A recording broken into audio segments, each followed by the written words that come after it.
दोस्तों आज की इस वीडियो के अंदर बात करेंगे ग्लोबल क्रिप्टो करेंसी मार्केट के बारे में। इस टाइम पे एक न्यूज़ काफ़ी ज़्यादा सर्कुलेट हो रही है, वो है यहाँ पे रशिया को लेकर एक स्टेटमेंट रशिया की तरफ से दिया गया, जिसके अंदर कहा जा रहा है कि क्रिप्टो करेंसीज को बैन करने जा रही है 1 सितंबर 2024 से, यानी कि जो सितंबर महीना होगा वहाँ से क्रिप्टो करेंसीज को बैन कर देगी। इसके पीछे उनकी क्या यहाँ पे लॉजिक है, डिटेल में इस वीडियो के अंदर बात करेंगे। क्या रशिया वाकई में क्रिप्टो करेंसीज को बैन कर देगा, या फिर इस तरह के स्टेटमेंट हमेशा पहले भी आते थे चाइना की तरफ से और अब भी आ रहे हैं, चाइना की तरफ से भी और रशिया की तरफ से। कितना इम्पैक्ट मार्केट के ऊपर पड़ेगा, डिटेल में बात करेंगे। रशिया बैन करने की सोच रहा है, लेकिन यहाँ पे ऑस्ट्रेलिया की बात कहते हैं जहाँ पे ईटीएफ अप्रूवल इसी साल के एंड तक मिल सकता है। इसके बारे में और बात करेंगे। और 30 तारीख यानी कि कल से बिटकॉइन की ऑफिशियल ईटीएफ ट्रेडिंग शुरू हो जाएगी हांगकांग के अंदर। देखिए, 2-3 नेगेटिव न्यूज़ के साथ साथ में एक बड़ी पॉजिटिव न्यूज़ भी मार्केट के अंदर है। हांगकांग से ईटीएफ अप्रूवल मिलने के बाद वहाँ पे ट्रेडिंग शुरू हो जाएगी, जिस हिसाब से यूएस के अंदर हुई थी।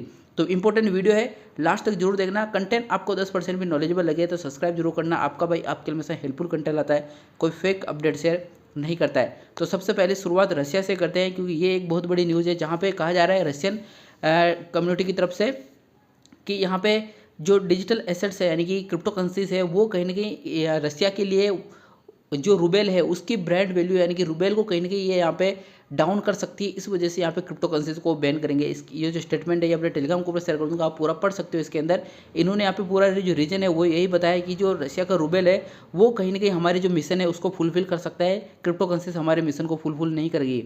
इस वजह से वो क्रिप्टो करेंसीज को यहाँ पे बैन करने जा रही है, वो भी 1 सितंबर 2024 से। अब देखिए, ये सितंबर की बात इन्होंने बोली, उससे पहले काफ़ी एक लंबा टाइम पीरियड है, तो यहाँ पे स्टेटमेंट इनका चेंज भी हो सकता है। ये कोई यहाँ पे final full and final decision नहीं है कि हाँ भाई ये बैन ही करेंगे। कुछ और भी यहाँ पे स्टेटमेंट आ सकते हैं। हमेशा वेबसाइट के थ्रू कुछ ना कुछ चीज़ें आती रहती है, अंदर की चीज़ें आती रहती है, तो आगे अपने को वेट करना पड़ेगा, तभी अपन कुछ एक स्ट्रॉन्ग डिसीजन के ऊपर पहुँच सकते हैं कि हाँ भाई यहाँ पे वाकई में रशिया के अंदर बैन होने जा रहा है क्रिप्टो करेंसी।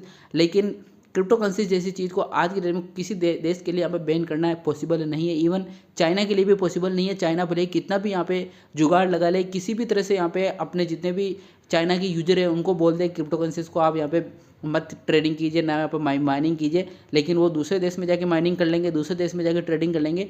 लेकिन क्रिप्टो को अब किसी के बस की बात नहीं कि वो यहाँ पे बैन कर दे। तो सेम सिचुएशन यहाँ पे रशिया के साथ भी हो सकती है।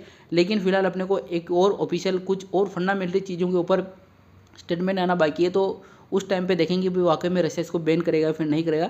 जहाँ तक मेरे को लग रहा है कि वापस ये 1 सितंबर आते आते यहाँ पे सारी चीज़ें गायब हो जाएगी, और जैसा चल रहा है वैसे यहाँ पे चलने वाला है। रशिया का एक बहुत बड़ा रूल लेके वो हमेशा माइनिंग के ऊपर हमेशा फोकस करता था कि माइनिंग को बैन करे, लेकिन इस टाइम इन्होंने यहाँ पे क्रिप्टो करेंसीज को ही बैन करने का निर्णय ले लिया। तो देखते हैं ये कहाँ तक पहुँचता है। यहाँ पे एक बड़ी पॉजिटिव न्यूज़ इसके साथ में और है, ऑस्ट्रेलिया से देखने को मिल रही है, जहाँ पे ऑस्ट्रेलिया को इसी साल के एंड तक ईटीएफ अप्रूवल है वो मिल सकते हैं। ब्लूमबर्ग की एक रिपोर्ट मार्केट के अंदर यहाँ पे सर्कुलेट हो रही है, जिसके अंदर कहा गया है इस रिपोर्ट के अंदर कि भी 2024 के एंड में जाते थे यहाँ पे ऑस्ट्रेलिया के अंदर स्पॉट बिटकॉइन ईटीएफ अप्रूवल मिल सकते हैं अलग अलग कम्युनिटी को, जहाँ पे यूएस के अंदर मिला। और हांगकांग की बात करें तो हांगकांग के अंदर ईटीएफ अप्रूवल लास्ट महीने मिल चुका था, और इस टाइम पे वहाँ पे ट्रेडिंग स्टार्ट होने जा रही है कल से, यानी कि 30 तारीख से। आज मैं 29 को रिकॉर्ड कर रहा हूँ वीडियो, तो 30 तारीख से वहाँ पे ट्रेडिंग स्टार्ट होने जा रही है हांगकांग में। अब देखिए, बिटकॉइन की इस टाइम पे करंट प्राइस की बात करें तो 61,000 के आसपास और थोड़ा सा उसके ऊपर है, 62 के आसपास मान सकते हैं यहाँ पे जो प्राइस देखने को मिल रही है। लेकिन यहाँ पे आप देखोगे एथेरियम की जो प्राइस है वो अभी भी यहाँ पे 31 के ऊपर ही देखने को मिल रही है। इसका मतलब कहीं ना कहीं जो बिटकॉइन की जो मार्केट डोमिनेंस कम हुआ, क्रिप्टो करेंसीज के अंदर बिटकॉइन की वैल्यू कम हुई, लेकिन एथेरियम की वैल्यू बढ़ी है। क्यों बढ़ी है?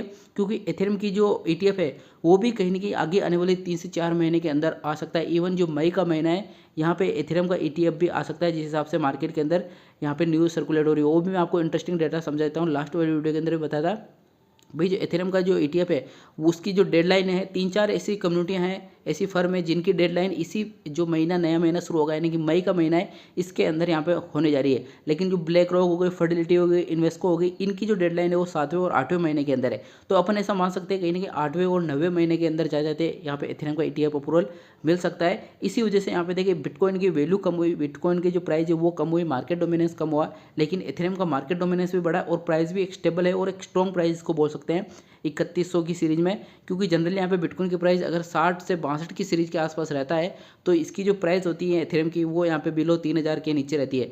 लेकिन यहाँ पे 3000 प्लस की सीरीज में, इवन यहाँ पे 3300 को भी इसने भी क्रॉस किया था 24 आवर के अंदर एक बार। तो कम से कम ये जो पॉजिटिव न्यूज़ एथेरियम के लेकर है, ETF अप्रूवल को लेकर है, ये कहीं ना कहीं मार्केट को थोड़ा सा स्टेबिलिटी प्रोवाइड करवा रही है। बाकी रशिया जैसे देशों से या फिर चाइना जैसे देशों से जो न्यूज़ आती रहती है उनकी वजह से मार्केट के अंदर हमेशा वोलेटिलिटी देखने को मिलती है, लेकिन इस बार जो न्यूज़ आई है रशिया से, इसका कोई मेजर इंपैक्ट नहीं पड़ेगा, क्योंकि साथ ही साथ में हांगकांग से यहाँ पे शुरुआत होने जा रही है बिटकॉइन ETF अप्रूवल की।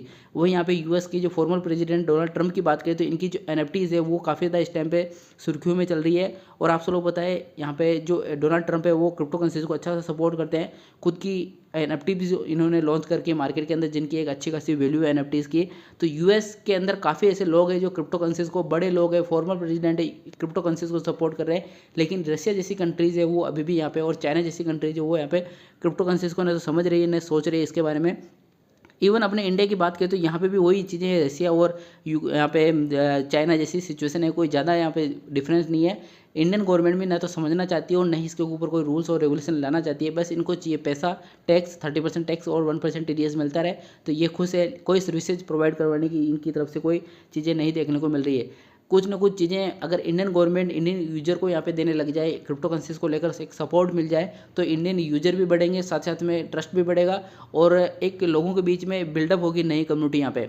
तो देखते हैं अब ये कहाँ तक जाती है। वरना इस टाइम पे देखिए बिटकॉइन की मार्केट की बात करें तो कहाँ तक जाएगा, तो इस टाइम पे जो अगर इसका लिक्विडेशन प्राइस की बात करें तो यहाँ पे 60,000 के आसपास अभी प्राइस चल रही है, और 67,000 के आसपास अगर प्राइस पहुंचती है 67,000 के आसपास तो 2 बिलियन प्लस का लिक्विडेशन इमीडिएटली हो जाएगा यहाँ पे। और अगर 60,000 के आसपास पहुंचती है, जिन्होंने लॉन्ग ले रखा है उनकी तरफ से भी लगभग 2 बिलियन के आसपास का यहाँ पे लिक्विडेशन हो सकता है। तो दोनों तरफ लिक्विडेशन है, बहुत बड़ा बड़ा लिक्विडेशन है। मार्केट किस वे के अंदर जाएगा, क्या बिटकॉइन हांगकांग का जो अप्रूवल मिलने के बाद मार्केट के अंदर एक अच्छा खासा पंप बढ़ेगा, अच्छा खासा प्राइस बढ़ेगा, देखते हैं। क्योंकि यूएस की तरफ से लगातार जो सेलिंग देखने को मिली है यहाँ पे, ग्रे स्केल की तरफ से हो चाहे दूसरी कम्युनिटी की तरफ से, इवन ब्लैक रॉक की बात करें तो पिछले 3 से 4 दिन के अंदर ब्लैक रॉक की तरफ से कोई बाइंग देखने को नहीं मिली है।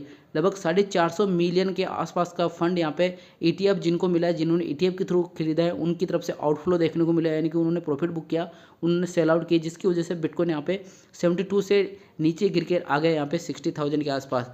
तो यहाँ पे अगर ETF मिलता है तो एक पॉजिटिव भी होता है, एक नेगेटिव बात है, क्योंकि एक बड़ी सप्लाई, एक बड़ी होल्डिंग ETF जिनको मिलता है उनके पास रहती है, वो मार्केट के अंदर सेल आउट करेंगे तो फिर यहाँ पे प्राइस डाउन जाने के चांसेस रहते हैं। और लिक्विडेशन की भी काफ़ी ज़्यादा प्रॉब्लम, वो कंट्रोल करके रखते हैं लिक्विडेशन को भी। तो कुछ पॉजिटिव चीज़ें भी होती है, कुछ नेगेटिव चीज़ें भी होती है। आपको और मेरे को मतलब यहाँ पे प्रॉफिट से, अगर प्रॉफिट होता रहता है तो फिर कोई दिक्कत यहाँ पे नहीं होने वाली है। बाकी ट्रस्ट वॉलेट की तरफ से भी एक न्यूज़ देखने को मिली है, जहाँ पे एक टाइम के लिए इनको गूगल की तरफ से टेम्पररी सस्पेंड किया गया था, लेकिन वापस ट्रस्ट वॉलेट की तरफ से ऑफिशियल स्टेटमेंट आ चुका है कि ट्रस्ट वॉलेट वापस यहाँ पे रन में है और गूगल प्ले स्टोर के ऊपर अवेलेबल है। कुछ टेम्पररी इन्होंने यहाँ पे सस्पेंड किया था, वापस आ चुका है ट्रस्ट वॉलेट, तो कोई ज़्यादा दिक्कत वाली बात नहीं है, इसीलिए मैंने इस न्यूज़ को यहाँ पे लास्ट में कवर किया। बाकी आई थिंक इस वीडियो के अंदर काफ़ी कुछ चीज़ें आपको नई देखने को मिली है। अगर मिली है चैनल के ऊपर कंटेंट 10% भी आपको नॉलेजेबल लगाओ तो सब्सक्राइब जरूर करना। आपका भाई आपके लिए हमेशा हेल्पफुल कंटेंट लाता है, कोई फेक अपडेट शेयर नहीं करता है। मिलते हैं नेक्स्ट वीडियो को नई अपडेट के साथ में, तब तक के लिए जय हिंद।